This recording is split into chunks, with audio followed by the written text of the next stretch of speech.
Hello student, this is Usha. Welcome to my channel SW Usha. आज की इस वीडियो में हम क्लास 9 चैप्टर 9 सर्कल का थ्योरम 9.5 एंड 9.6 कवर करेंगे। तो थ्योरम 9.5 हम स्टार्ट करते हैं बच्चों। थ्योरम 9.5 क्या कह रहा है? Equal chord of a circle are equidistance from the centre. हम इस चीज को कॉन्सेप्ट को समझने की कोशिश करते हैं। इक्वल कॉर्ड मतलब अगर इक्वल कॉर्ड यानी यहाँ पर AB एंड CD की बात करिए जो कि क्या कहा है, इक्वल है, ऑफ ए सर्कल, सर्कल का ये कॉर्ड है।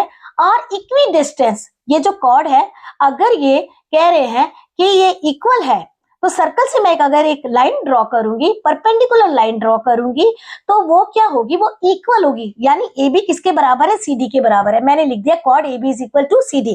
क्वेश्चन का मतलब ही इक्वल है। अगर कॉर्ड इक्वल होते हैं तो सेंटर से जो इनकी दूरी होती है, ठीक है ना, जो परपेंडिकुलर लाइन होती है उसका जो डिस्टेंस होता है वो इक्वल होता है। इस कॉन्सेप्ट को हम समझते हैं। जैसे कि सपोज ये आपका सर्कल है और यहाँ पर मैंने एक कॉर्ड बनाया है, तो याद रखना जब भी इक्वी डिस्टेंस की बात हो रही है तो हम सर्कल से जो डिस्टेंस लेते हैं वो परपेंडिकुलर डिस्टेंस हमेशा लेते हैं। क्यों लेते हैं? रीजन होता है कि हम शॉर्टेस्ट डिस्टेंस लेते हैं, हम लॉन्गर डिस्टेंस नहीं ले सकती है। मैं ये डिस्टेंस नहीं ले सकती, मैं ये नहीं ले सकती, ये नहीं ले सकती हूँ। मैं कौन सी डिस्टेंस लूंगी? मैं परपेंडिकुलर डिस्टेंस लूंगी क्योंकि this is the shortest distance. Okay, ये कॉन्सेप्ट समझना बहुत जरूरी है। यानी इक्वी डिस्टेंस आपको समझ में आ गया। इक्वी डिस्टेंस का मतलब क्या होता है? जब भी डिस्टेंस की बात होती है तो हम एक परपेंडिकुलर लाइन ड्रॉ करते हैं, ठीक है ना, जो कि सर्कल के सेंटर के पॉइंट से स्टार्ट होती है, सर्कल के सेंटर के पॉइंट से स्टार्ट होती है, ओके, और सबसे शॉर्टेस्ट होती है। ये तो हमारा इक्वी डिस्टेंस का मतलब था। आप ये सोचेंगे कि यहाँ पर तो परपेंडिकुलर वर्ड बोला नहीं तो मैंने ये लाइन क्यों ड्रॉ करी? इक्वी डिस्टेंस का मतलब ही ये होता है। क्लियर? तो यहाँ पर मुझे बोला है कि AB अगर CD के बराबर है तो सेंटर से एक परपेंडिकुलर जो लाइन होगा उसका डिस्टेंस भी बराबर होगा। यानी OL is equal to OM, OL is equal to OM। हमने इसको करने के लिए थोड़ा सा कंस्ट्रक्शन किया जो कि डॉटेड लाइन से शो करा है। हमने इसमें क्या करना है, AO एंड OC को हमें ज्वाइन करना है। ओके, इसको प्रूफ करने के लिए हम स्टार्ट करते हैं। अब OL ये क्या है? परपेंडिकुलर है। OL is perpendicular to, OL क्या है? परपेंडिकुलर है किसका? AB का। Okay, OL is perpendicular to AB। अब मुझे आप बताओ, अगर OL परपेंडिकुलर है OB का तो मैं क्या कह सकती हूं कि AL is half of AB। कह सकती हूं थ्योरम 9.3 के बेस पे। कैसे? आपने थ्योरम 9.3 पढ़ा होगा। थ्योरम 9.3 क्या कहता है? The perpendicular drawn from the centre of a circle, पढ़ा था ना, to a chord bisect the chord. अगर एक परपेंडिकुलर ड्रॉ कर रहे हैं सेंटर से, सर्कल के सेंटर से, तो वो क्या कर रहा है, करेगा, कॉर्ड को बाइसेक्ट करेगा। बाइसेक्ट का मतलब क्या होता है? वो दो इक्वल पार्ट में डिवाइड करता है ना। तो यहाँ पर AL किसके बराबर हो गया? LB के बराबर हो गया। ये हमने थ्योरम 9.3 में पढ़ा था। ओके, अगर ये इसके बराबर है, दोनों एक दूसरे के बराबर, AL is equal to LB, तो मैं कह सकती हूँ कि AL is half of AB। कह सकती हूँ ना थ्योरम 9.3 के बेस पे। सेम इसी तरीके से मैं कह सकती हूँ, इसको हम इक्वेशन 1 दे देते हैं बच्चों। ओके, उसी तरीके से OM is perpendicular to, OM is perpendicular to, OM किसका परपेंडिकुलर है? CD का परपेंडिकुलर है। अगर OM CD का परपेंडिकुलर है तो मैं कह सकती हूँ CM is half of, CM किसका हाफ होगा? CD का। ओके बच्चों, अगेन थ्योरम 9.3 के बेस पे इसको मैं इक्वेशन सेकंड दे देती हूँ। क्लियर? इतना आपको क्लियर हो गया बच्चों? अब हमने क्या करना है, यहां पर हमने क्या कहा कि AL और CM हाफ ऑफ AB और CD आपको पता है बराबर है। AB और CD मुझे बराबर दिया था, है ना। AB का मैं हाफ लेती हूँ और CD का भी मैं हाफ लेती हूँ। AB का हाफ और CD का हाफ क्या होगा? AB का हाफ क्या है?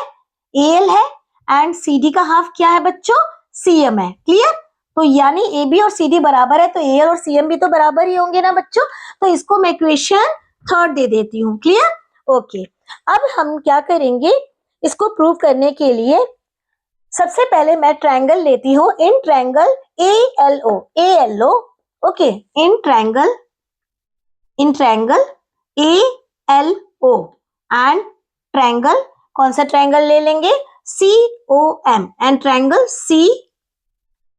CMO। Okay, CMO। इसमें हम देखते हैं हमें क्या क्या चीजें हैं हमारे पास। अभी हमने परपेंडिकुलर वर्ड यूज करा था, आपको पता है जहां भी परपेंडिकुलर की बात आती है तो 90 डिग्री का एंगल बनाता है, यानी ALO is equal to C angle CMO। Okay, कितना 90 डिग्री, ईच 90 डिग्री है ना, ईच 90 डिग्री। ओके, तो ये मेरा एक हो गया। Next AO is equal to OC, ये तो हमने हर बार हम लिख लेते हैं, AO is equal to OC by construction. और वैसे भी हमें पता है कि radii of the circle. Okay, ठीक है ना, तो वो दोनों इक्वली होंगे, AO is equal to OC। अब एक और चीज है, मुझे तीन चीज चाहिए, AL और CM इस ट्रायंगल में आ रहे हैं ना, AL और CM इस ट्रायंगल में आ रहे हैं, जिसको मैंने AL is equal to CM, जिसको जस्ट मैंने अभी इक्वल प्रूव करा था बच्चों, जस्ट अभी हमने प्रूव करा था ना, AL is equal to CM, AL is equal to CM, कौन से, from equation third. Okay, third में मैंने इसको प्रूव कर दिया था कि ये मेरा एक दूसरे के इक्वल है। अब हमने क्या क्या लिया है हम उसको देखते हैं। मैंने क्या लिया है, राइट हैंड साइड लिया है, और आपको पता है राइट हैंड साइड के अपोजिट में जो होता है उसको हम हाइपोटेन्यूस कहते हैं, यानी AO और OC आपका हाइपोटेन्यूस है ना। तो ये होगा आपका H, और AL और CM आपका क्या हो गया, साइड हो गया। ओके, तो मैं RHS रूल से इन दोनों ट्रायंगल को कॉन्ग्रुएंट प्रूव कर सकती हूँ ना बच्चों। तो triangle AOL is congruent to triangle COM, कौन से रूल से, RHS। ओके, कई बार हमने ये रूल अप्लाई करा हुआ है। ओके, अब हमने इस ट्रायंगल को कॉन्ग्रुएंट प्रूव कर दिया, AOL एंड COM को। अगर ये दोनों ट्रायंगल एक दूसरे के कॉन्ग्रुएंट हैं तो इसके कॉरेस्पॉन्डिंग पार्ट भी कॉन्ग्रुएंट होंगे, यानी OL और COM दोनों बराबर होंगे CP/CT से। ओके बच्चों, तो OL किसके बराबर हो गया, OM के बराबर हो गया बाय CP/CT। ओके, यही तो चीज प्रूव करना था, हैंस प्रूव्ड। ओके, बस इतना ही करना है। थ्योरम 9.5 में आपको क्लियर हो गया होगा। अब हम इसको रब कर देते हैं और थ्योरम 9.6 स्टार्ट करते हैं। ओके बच्चों, नाउ अब हम थ्योरम 9.6 कवर करते हैं। 9.6 थ्योरम क्या कह रहा है, chord equidistance from the center of a circle are equal in length। ये आपका थ्योरम 9.5 का कन्वर्स है। 9.5 में आपको क्या दिया था, AB और CD बराबर था और हमें प्रूव करना था OL और OM क्या इक्वल डिस्टेंस पे है कि नहीं है। क्लियर, यहाँ पर आपको अपोजिट दिया हुआ है, इसमें हमें क्या बोला है, chord equidistance from the center of a circle। अगर ये दोनों डिस्टेंस सेम है, ये कौन सा इक्वी डिस्टेंस, जहां भी वर्ड आ जाए आप एक परपेंडिकुलर लाइन ड्रॉ करेंगे। तो यहाँ पर हमने एक परपेंडिकुलर लाइन ड्रॉ करी हुई है, ठीक है। अब ये कह रहे हैं कि अगर ये सेंटर के सर्कल से ये इक्वल डिस्टेंस पर है, यानी OL is equal to OM, अगर ये दोनों इक्वल डिस्टेंस पे है तो जो कॉर्ड होगी उनकी जो लेंथ होगी वो भी दोनों की सेम होगी, यानी ये भी किसके बराबर होगा, CD के बराबर होगा। ये हमें प्रूव करना है, जस्ट ये आपका 9.5 का उल्टा अपोजिट में है। ओके, ना इसको प्रूव करने के लिए हमें गिवन में क्या क्या दिया हुआ, chord AB and CD are equidistance from equidistance. Okay, AB and CD equidistance पे है, किसके, OL और OM के। अगर ये OL और OM सेम है, ठीक है ना, इक्वल डिस्टेंस पे है, तो हमें AB एंड CD इन दोनों की लेंथ सेम होगी, ये हमें प्रूव करना है। इसको प्रूव करने के लिए अगेन हमें सेम वैसे ही करना है जैसे हमने 9.5 में किया था, इसको हमें ज्वाइन करना है AO एंड OC को। अब हम इसको प्रूव करने के लिए सेम वही प्रोसीजर करेंगे जो कि हमने 9.5 में करा था। अब यहाँ पर हमने क्या है बोला है, OL इस परपेंडिकुलर, ठीक है ना, इक्विडिस्टेंस यानी परपेंडिकुलर है, सेंटर से परपेंडिकुलर है। ओके, अगर ये परपेंडिकुलर है यानी हम कह सकते हैं OL is perpendicular to AB। अगर OL, मैं लिख देती हूँ, OL सेम वही है 9.5 वाला, OL is perpendicular to AB। अगर OL AB का परपेंडिकुलर है तो मैं क्या कह सकती हूँ, AL इज, यानी AL हाफ होगा AB का, AL is half of AB, ठीक है ना। AL क्या होगा, हाफ होगा किसका, AB का हाफ होगा, AL is half of AB। Okay, इसी तरीके से OM is perpendicular to CD। OM किसका परपेंडिकुलर है, OM is perpendicular to CD। अगर OM CD का परपेंडिकुलर है तो मैं कह सकती हूँ CM is half of CD, है ना, कह सकती हूँ ना मैं इसी के बेस पर। अगेन मैं इन लोगों को, इनको मैं नाम देती हूँ। ये इक्वेशन 1 हो गया, ये आपका इक्वेशन 2 हो गया।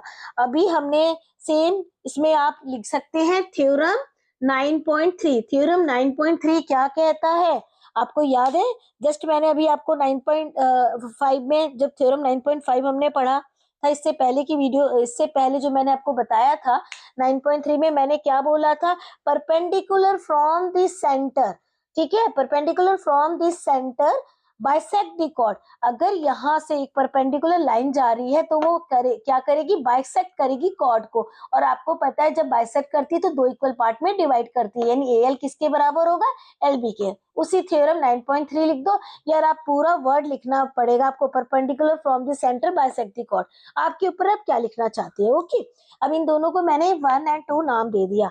ओके, अब हम क्या करते हैं, इसको A L O, same in triangle ALO and triangle